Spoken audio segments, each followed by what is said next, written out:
Hello, everybody, and welcome to Kick Conflict to the Curb, the place where growth minded professionals come to discover the newest communication strategies for themselves or their direct reports. I'm your host, Joyce Weiss, communication coach and queen of conflict resolution. And I've had some incredible feedback about the show, which I started about a year ago. An HR professional told me that she didn't have the skills or the time to coach a really good employee who needed some training in conflict resolution. Well, she got some resources after seeing the show. Then there was a manager who no longer felt invisible, and his input is being recognized and respected. And finally, an individual who increased her self confidence and no longer dreads those tough conversations. This is powerful stuff. Well, I'm excited to introduce and talk and interview our guest, Chris Felton, the author of Think and Grow You. I would like to introduce you to Chris. Chris Felton is an Amazon best-selling author and the founder and principal of his own financial services firm, which he started in 1999. He has helped thousands of people internationally to overcome their resistance to change and to create more success in their lives. Chris speaks from his experience of being on the edge of financial ruin, business failure, and divorce. We will discuss his latest book, Think and Grow You. Chris will share his secrets about moving forward in all areas of his life. Here's a fun fact about Chris. He's a fully recovered CPA. Welcome to the show, Chris. Hi. Hi, Joyce. Welcome. Well, now that you revealed that you're a recovered CPA. Hard. It's 12 steps. 12-step program. 12-step program. Denial's the first step. You see why he's here?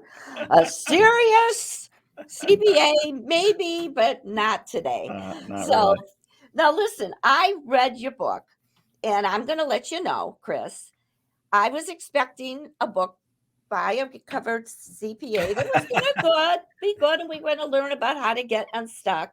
I didn't know that you took a knife, you took out your guts, your heart, and your brain, and you revealed the real Chris, the authentic velveteen rabbit, I call it, who you're about as real as they get. So I am going to start with a quote that I saw in your book, and I said, everyone's going to relate with this. Life would be easy if it wasn't for people. So tell us, why did you include that quote? And then I promise we're going to get into your book a little deeper than this. Yeah, I mean, we just, we judge others. We have resentments, and often we judge others for things we do. We do the exact same things. And we carry a lot of baggage and mental trauma, and we live this outside-in approach to life. It's very reactive. I call it rearranging the furniture on the deck of the Titanic. And we spend a lot of time trying to manipulate the outside world, fix other people, and it's exhausting. And I lived it. And it's just a joke, but your life's not going to work, and it's not going to be fulfilling unless you have great relationships. And usually it's not the outside or the others that we need to fix. It's the work we have to do on ourselves. So instead of doing that and fiercely insisting on staying the same, we need to do the work. And then those relationships will come in alignment as we feel better about our internal selves. You're going to tell me now I can't continue blaming everyone that makes my life suck? You mean I have to take responsibility to maybe change how I approach them? Of course. Chris, this is what we're talking the same language. Yeah. Now, did you want to say anything about that before? No, I mean, if you want to stay stuck and stay right where you are and Mhm. be Bill Murray in Groundhog Day, then keep doing it. But I didn't like the results. So that way of not taking 100% responsibility in my life, Mhm. it kept me stuck and it wasn't working and it was costing me dearly. And you talk a lot, I repeat, a lot about forgiveness and Think and Grow You. And there's a quote from author Louis B. Smeds that's in your book. To forgive is to let the prisoner free and discover the prisoner was you. Why? I repeat, why do you think forgiveness is so crucial to happiness and success? Well, I mean, I think in life, Joyce, we all want to have peace, and forgiveness is the path. And I think people search for it in stuff and other things, and then they get those things, and then they're still unfulfilled. And what woke me up to it was, I was $250,000 in credit card debt. I'm a financial services entrepreneur in the Great Recession. My second and last wife, Marla, has one foot out the door because it's not going well. So I hire a coach, and I'm a CPA, and I'm looking for the strategy. I'm looking for the tactics. I think there's some how-to thing Mhm. that's going to transform me. And we did our first coaching session, and he threw me a curveball. He said, "I got a homework assignment for you." And I was like, CPA. I'm like, "Oh, goody, homework's awesome." And he said, "I need you to forgive your ex-wife." Mhm. And I'm like, "Dude, whose side are you on? Like, I told you she's a bad person." And he said, "If you don't do it, you're going to be a broke joke your entire life. In fact, it won't matter what I teach you because it won't work." And then he said, "If you don't do it, I just fire you and I'm going to keep the money that you paid me." Mhm. I'm like, "Well, how do I do it?" He's like, "When we're done, grab a piece of paper, write her name at the top, and I want you to write down everything you appreciate about her." And Joyce, I stared at a blank piece of paper for an hour. I bet. And then finally I was like, God, he's right. The resentment has a grip on me. And I often say it's not time management, it's energy management. This was such an energy leak. And then I wrote, "She's a great mom." And then I did the exercise the next day and found some more things the next day, the next day, the next day. And then but within about 2 weeks, I didn't need to like write it out anymore. I had a pretty big list. I would just mentally run through it. Mhm. And Joyce, you know how the brain works? Like, new neural pathways start firing, and my whole perception of her transformed within 90 days. And I literally have not had a negative thought about her in 15 plus years. And the blessings that have come from that are uh, amazing. Literally one of the best things I've ever done. And in my world, in the community that I serve, for Kick Conflict to the Curb, forgiveness starts with us. And that's, I know we're talking about the same thing here. That's why when I read the book, I said, I know we're going to talk about forgiveness. And you even mention an exercise, which your coach told you to do. But I'm going to say it just for those viewers who want to do it on their own after they read your book, of course. Make a list of everyone with whom you hold a grievance. List your thoughts concerning each grievance, like you did, Chris. This will provide a look into your own ego. The thoughts you have about yourself, you will often see in others. So, this is going to be, and I hope you're okay with this. You're on my show, and I know you can. What did yes, your forgiveness for your wife, ex-wife, she's a great mom. What did this reveal about you, Chris Felton? I mean, a lot of the stuff that I had, towards her was, resentment and judgment and victim. And people don't like the word victim, but victim is I'm allowing the outside world to dictate my thinking and my results. And really, what it also revealed was, I was blaming her, Mm-hmm. but I created the whole mess and I sabotaged everything. Like I say it often in the book, she never had a chance. I was going to blow that relationship up one way or the other. Mm-hmm. And so, what it also revealed was I needed to forgive myself and I needed to let go of things. And so, it was, and one of my favorite quotes is the world's a mirror and is just giving you feedback for what you're putting out. And Perfect. so, me judging her, it's easy. Mm-hmm. And I give all my power over there versus I was massively judging myself. And projection is what I see in others I don't like about myself. Yep. And so when I see things in other people, I'm super Mm-hmm. aware of like, who you got a hole in your bucket, dude. You need to patch it with forgiveness and letting go and those things. So yeah, I mean, that was who knows where I would be if I had not done that. Well, I know where I would be. I'd be divorced. I'd be Mm-hmm. trying to rearrange the furniture on the deck of the Titanic once again, Mm-hmm. manipulating the world and not changing, and nothing would ever change. I would just keep literally reliving the same thing over and over again. The story's brilliant. The exercise is brilliant. Playing victim is something that I hear a lot in the workplace and when people come to me as their coach.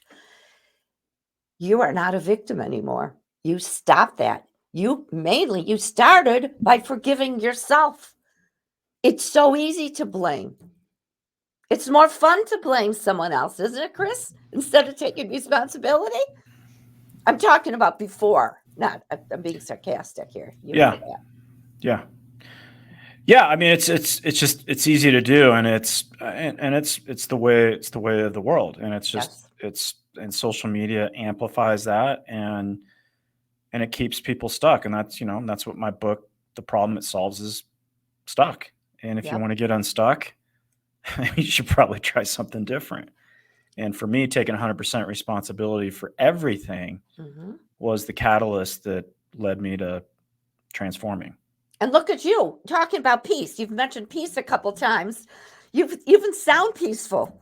Yeah. Because sometimes I have guests here and you just know that they're, you sound, I didn't know you before this transformation, but in all areas of your life, I bet you it's not just with your relationships.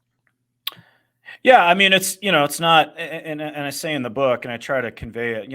I'm not a guru. I haven't figured it all Hmm. out. I haven't arrived. That's not, I'm a miracle and a mess at the same time, and it's all good. But yeah, and I got things I got to work on, and I got stuff, Hmm.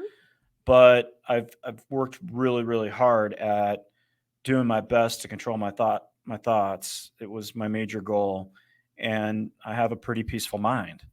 And not that things don't happen that shake me out of that, but it was a goal. Yes. I wanted to be peaceful, and the more peace I experience inside, the more my outside world lined up to match that. So And here you are supporting other people either with your speeches or obviously with your writing and with your book. So I thank you for doing this. And I had a guest couple shows ago called Terry D. Miller. And she talked about her mother, who was a narcissist, and how she was a victim for her all of her life until about a year before the show. So about a year ago, when she decided to go to a therapist, not a coach like you were smart enough to go and get coached. She's smart enough to go and get some help because it was so deep. And her therapist did the same thing that your coach probably did, is instead of blaming your mother for everything, there's got to be something good about her. How can you change that from being a victim because your mom that you did this and this in high school, because of your mom you didn't do this and this because you were tired of pleasing her? Well, Terry realized that her mom, the biggest gift she gave her was one of learning and always getting better. And that just changed her state. Like you changed your state when you stopped blaming. It changed her state. And she now was on the show, revealed everything that she learned about her therapy. And mainly, she has the peace like you do now. And people don't have to suffer in silence, do they, Chris? Once they know that, gee, I'm tired of being a victim. Yeah. I mean, I have a lot of exercises in the book, and a lot of it is just getting us to sit down and do the thing we don't want to do, which is actually the hardest work on the planet, which is thinking. And Hmm. and I call it the ultimate focusing question, and it's what am I focused on, and what must that be creating? And the law of growth is the preeminent law in personal growth and development. And the Mhm. law of growth is what I focus on will expand. And my coach, he was trying to, work on my mentality. And he said, Chris, have you ever been to Hawaii? And I'm like, yeah. He's like, can you imagine going to Hawaii for a week and finding a pothole and you spend the whole 7 days staring at the pothole? What would your view of Maui be? And he would say, quit staring at the damn pothole, Chris. Mhm. You have a lot of good stuff going on in your life. You're focused on the 10% of the mess. Let's focus on the other stuff. Stand up, turn around, and recognize that you're in Hawaii. Mhm. And so that's, so when I don't feel good, I know I am thinking, judging others, judging myself. And that's the gist of the book is recognizing the awareness pattern. And instead of going down that rabbit hole again, interrupt it, shift, different thought, different feeling, different action, different result. So I was going to ask this question anyway, but you went right into it. Thank you very much for jumping the host. And it's called the what if you're talking about the what if exercise, right? Is that yeah. So okay, just want to make sure that I'm listening to you. I say I'm a good listener, right? So the what if exercise, and I want you to tell us more about that. Well, after I read your book, I did the what if exercise. I said, instead of concentrating on, oh no, I had too much caffeine today. I'm getting to bed late tonight. I'm going to have a lousy night's sleep. And what do you think happens when I think like that? Have a lousy night's sleep. So I read your book and I said, what if I have a great night's sleep? I get 7 hours of sleep. What if I stop work at 9 o'clock and I relax and watch a great TV show or read a book? What if, what if, what if? That's my what if. And you know what? I want to thank you, Mr. Brilliant, because I've been sleeping great because I'm not concentrating on what kept me stuck. So this is your turn to give us another example, either from your book or from somebody else, the what if exercise and how it helped them or you. Yeah. And I appreciate the Mr. Brilliant thing, but I'm really not brilliant. My superpower, Joyce, is reading something or hearing something and applying it to my life. Mhm. And I think a lot of people are personal development zombies and they listen to podcasts and read and they never apply. And so I'm just really good at going, I can use that and then sticking with it until I shift. And so what if was that because once again, I was in a financial mess. I was looking for answers and I hired a friend of mine who's, I just call him Yoda. He's unbelievable. And so it's his concept. It's not Mhm. mine. And I paid him $375 for a 90-minute session. I didn't have the money. And he's asking me a ton of questions. And once again, I'm a CPA. I'm looking for some complex strategy because I think it's going to have to be difficult to change my life. And we get to the end of 90 minutes. And he said, how much money do you need to make to get back to financial break even? I'm like, well, I got to double my income. He said, well, whatever that is, just say, what if I cash flow that? What if I do that? What if I do that? What if I do that? Now, the power in the what if is when you sometimes say an affirmation, your ego is going to say, well, no, you're not. Yep. And ego can't reject a what if statement. So it's really powerful. So I would say, what if I cash flow this? What if I'm financially independent? What if our net worth is this? What if my business does this? What if I'm actually happy? What if, and I would just literally do it hundreds and thousands of times a day because I'm always willing to do the work because I know the work's going to be worth it. And eventually, Joyce, you know, the power of the subconscious mind, eventually a repetitive affirmation or thought or image or vision with feeling will, the subconscious will take hold and accept the idea. Mm-hmm. And that's when you have a lot of power and you're gonna power through it.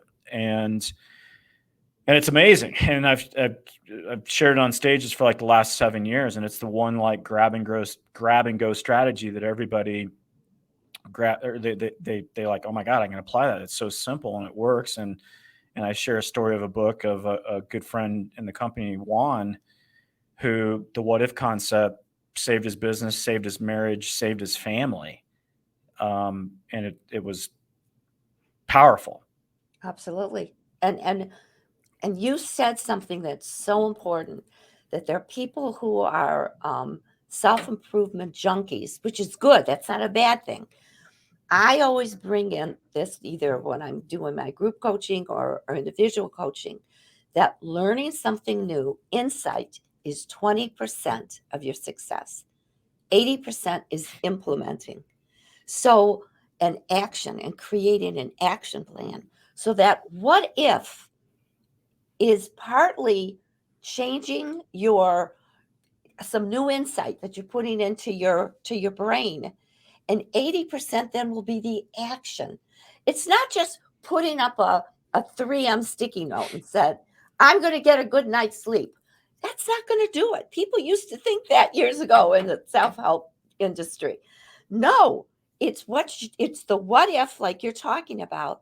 And then let's throw in a little, well, what do I have to do after you feel like you're now doing the what if and all the positive stuff is coming in and you're not concentrating on that pothole. Yeah. Well, yeah, and that's, I mean, my whole book is that it's Yep. very tight teaching, and then it always leads to an action step that you can implement, and it's written in such a way that somebody can just scan the table of contents, Joyce, and say, "Hey, I'm struggling with that." So Mm-hmm. what did Chris say about it, and what's the step that he did to get out of his own way and get unstuck, and then the story behind every concept, you know, it reiterates what I'm teaching. So that's the purpose of the book, is to do something Absolutely. with it. Yep. Well, it's again, I want to thank you for writing it. Powerful. It shocked me because I wasn't expecting what was in those pages. I couldn't put it down, which is good because then when I get up in the middle of the night and say, how do I go to sleep? I had a book to read, even though my adrenaline went, you know, because it was so good. So please tell our wonderful viewers how they can get a copy of Think and Grow You. Yeah, it's at chrisfelton.me, and that's where you can get the book and you can engage with me. I do keynote speaking and workshops, and the book is written in such a way that whoever's listening, they can literally grab the book and say, Chris, I want you to come in and talk for 45 minutes to an hour on these topics to our group. Or Chris, I want you to do an all day, half day workshop. Please cover these concepts. So we can custom tailor directly to the audience. And so, yeah, chrisfelton.me is how you connect. That's great. So chrisfelton.me, and then tell us about, for those of you who are listening, would you just read off your Instagram and LinkedIn and Facebook so they can connect with you?